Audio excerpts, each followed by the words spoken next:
that came out beautifully. This came out beautifully, and we're ready to continue. I'm going to be routering the edges. I have these carbide router bits.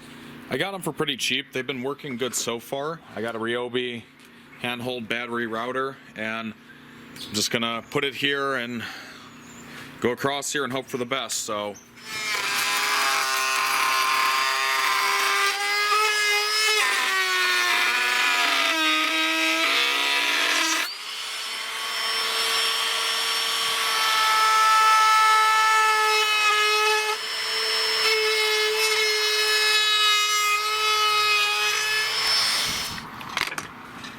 oh boy. Look at that. Routers are so cool. I love them. They are so cool. That's really nice. I like that. So I'm just gonna rotate now and do the same but with the other side.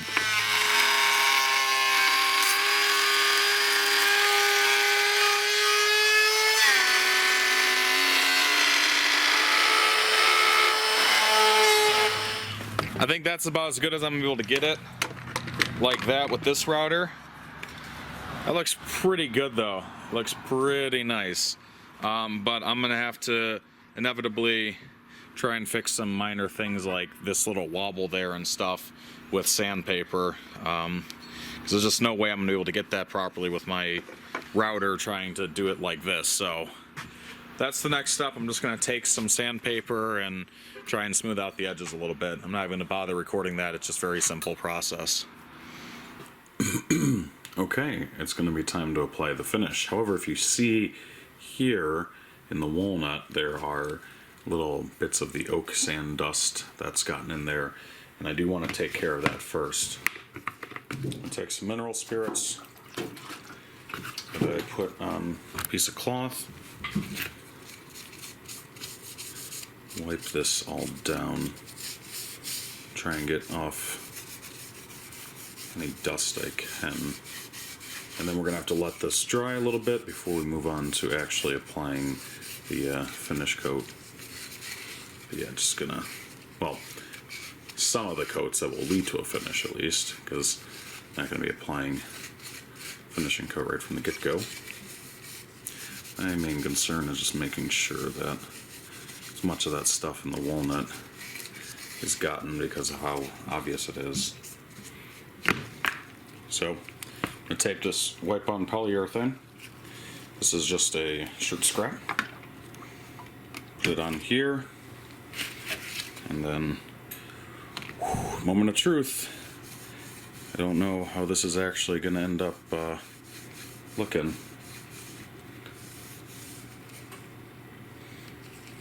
Okay. The walnut I'm not so worried about. The oak, that is a different story.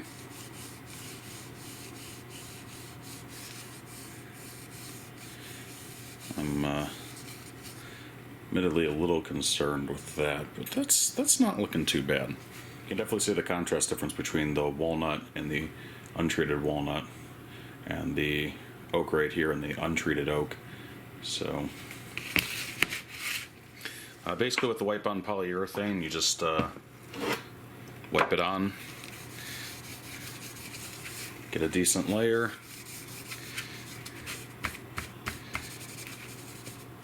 and then you wipe it off the best you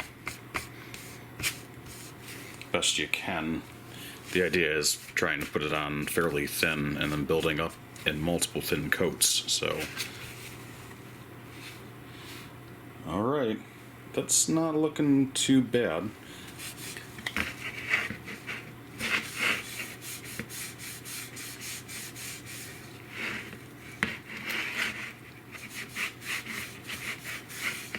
Can really see it come to life on those edges. Wow. Does that ever make a difference? Like, it's that little wipe there on the edge. The difference that makes. We'll be doing the bottom two.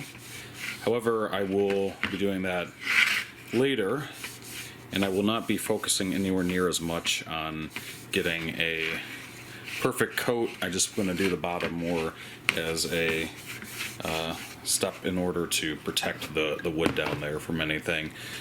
So basically just a couple of coats to seal it will be my main focus there. So it's been about 6 hours. This is now dried to the touch, and I'm ready to put on the second coat. As you can see, just with that one coat, we went from this, which is fairly dull, to this, which has a decent amount of sheen to it. But again, we're going to probably put on about 5-ish coats, maybe 5 coats and then a finishing coat to get a good finish. But it's looking good, I think. I think it has a nice color between the walnut and the oak. I'm using a new cloth because by the next day, the cloths are already going to be gummy and tacky and everything else, and not going to be good for reusing. And it looks like with the second coat, I'm getting a little bit more even color on the oak, which is what I was hoping for, because it looks kind of splotchy with the grain as it currently was, but I was hoping that again with the second application we'll get more of a consistent color, which does seem to be the case to me. That's what I think is looking like right now.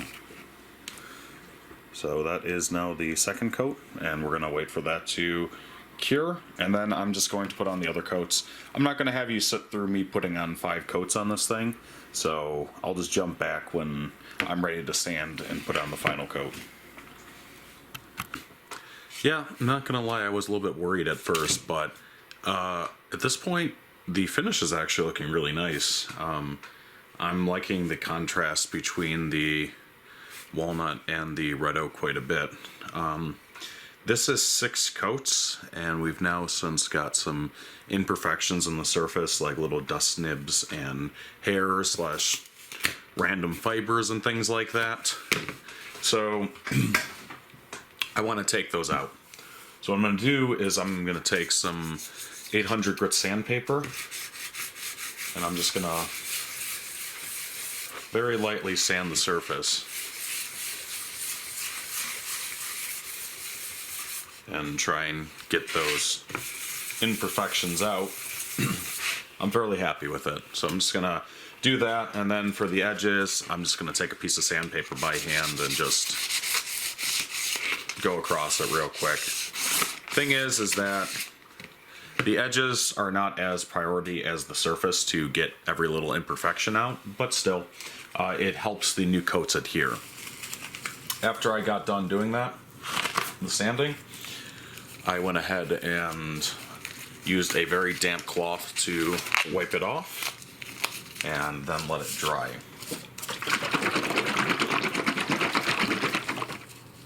Because this oak, the red oak that's on here, or that this is made out of, is super porous, so the edges of it have a lot of openings, and when you cut even the face of it like this, you cut it, it has a lot of like little pits and things like that in it. So it would be very hard for me to ever get like a perfect surface on it.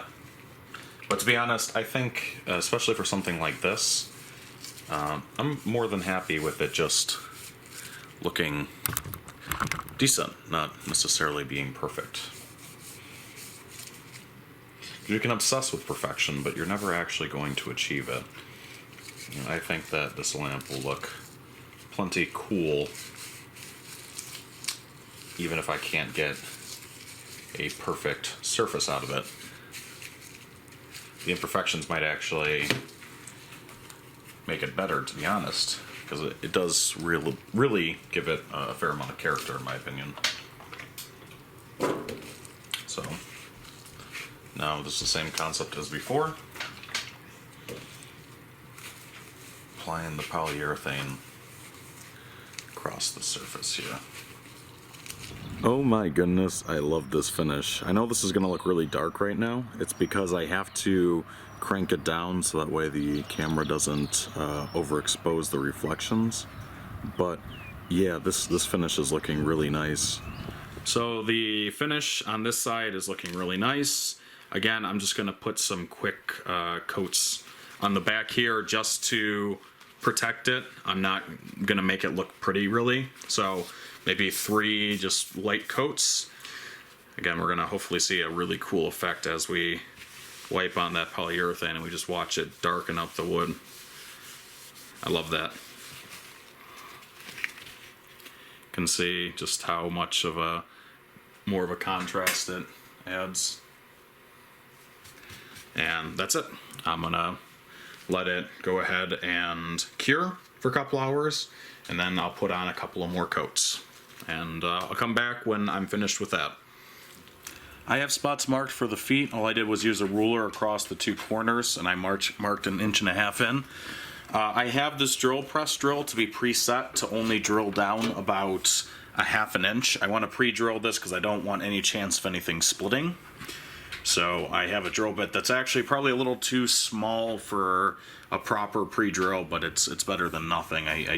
The one that I have that's the right size is broken. So, but yeah, I preset the depth of this. So I'm just going to start this drill. I'm using a cloth, double layered face down, so that way I don't damage the finished surface. And I'm just using light clamping pressure.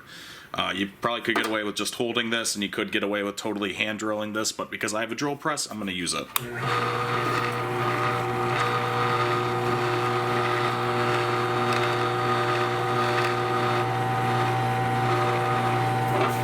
And again, I have it preset, so I can only go down about 1/2 inch.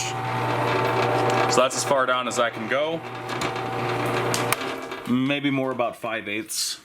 But I obviously don't want to drill all the way through here. So then I just take this, shift it over to the next spot, line it up like so. So right there, get a little clamp like clamping, and then drill the next one.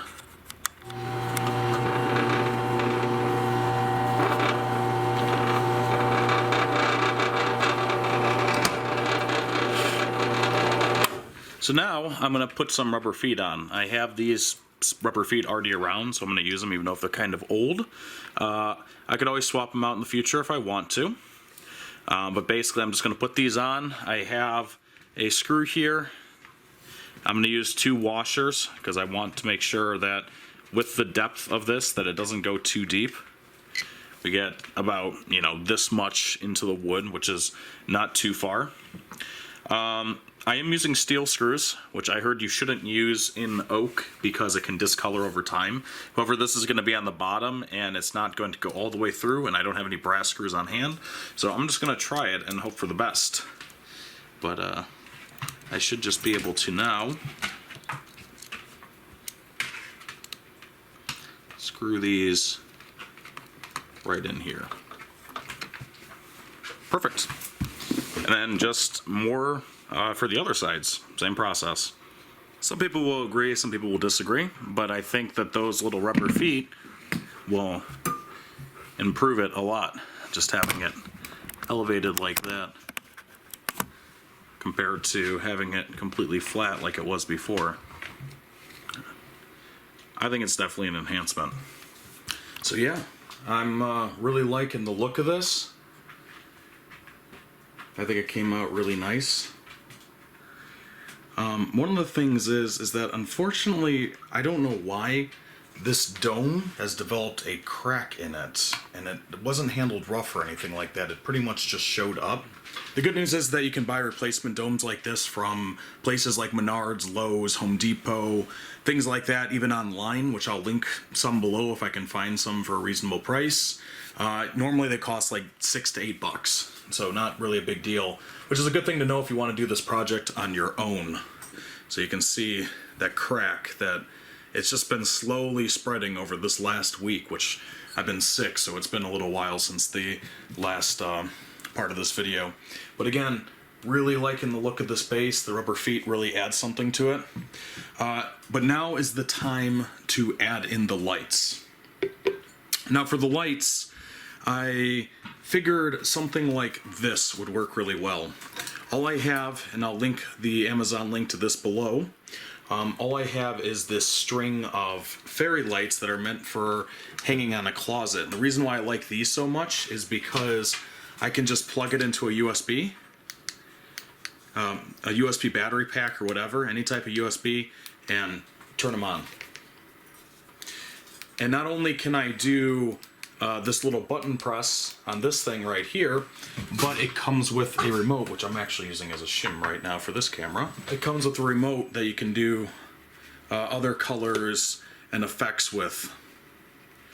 So this will make this lamp fairly universal, including increasing and decreasing the brightness and everything else. So I like that as an idea. And what I was thinking is there's two different things you could probably do with this. You probably could do something like a aluminum foil bottom in order to reflect more of the light upward, or you could probably do a clear bottom and have some of the light bleed underneath this. But I was thinking I might try that more for a future video. As of right now, I'm going to use just some simple aluminum foil and a rubber band, and I'm going to put the lights inside of here, which I have to do it pretty much, run it through here first. Okay, so I'm going to run this wire just underneath like this, and pretty much just set these lights right inside of the dome, and we should hopefully get a fairly good diffused effect from it, which I say we do. Even in this fairly bright light you can see it lighten up. And then for this, what we're going to want to do is have it just kind of tucked underneath here, but we also need this foil to kind of sit on top.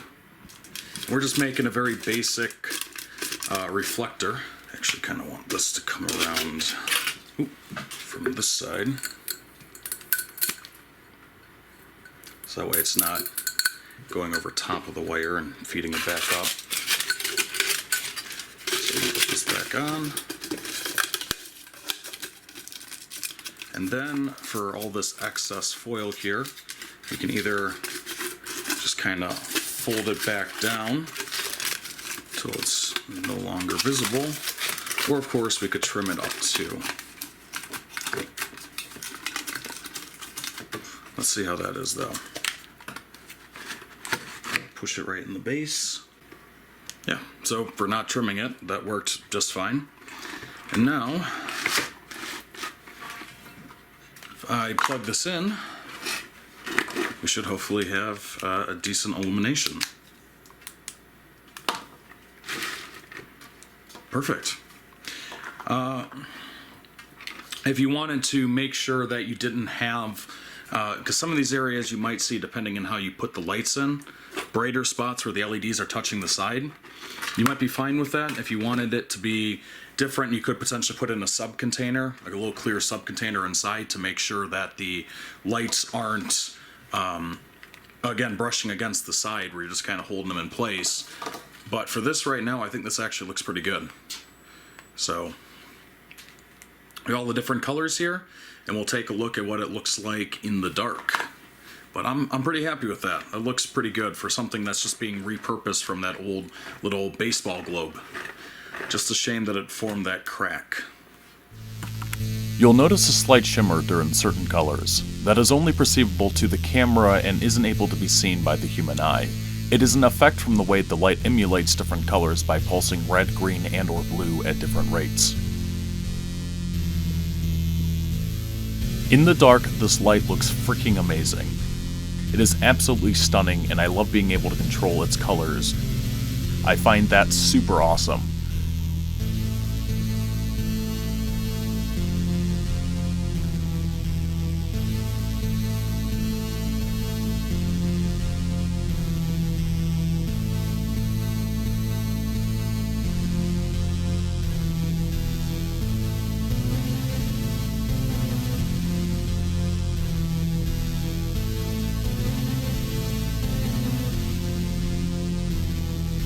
Cool thing is you can use whatever globe you want. I bought this from a resale shop a while ago, not knowing what it was. But after realizing during this project it was a lamp cover, I slapped it on here without an issue, and I can say, in the least, it is interesting. Again, use whatever cover you may wish. Anyways guys, thank you very much for watching. I had no idea how this video was going to end up, but I am happy with what I was able to make. Please consider hitting the like button, subscribing, and leaving a comment if you would. I also have a Patreon you can support on there. T-shirts and any Amazon links below the video may support the channel if used. I typically put products from the video in them if I can find them. Thank you guys very much for watching. You all are awesome, and bye!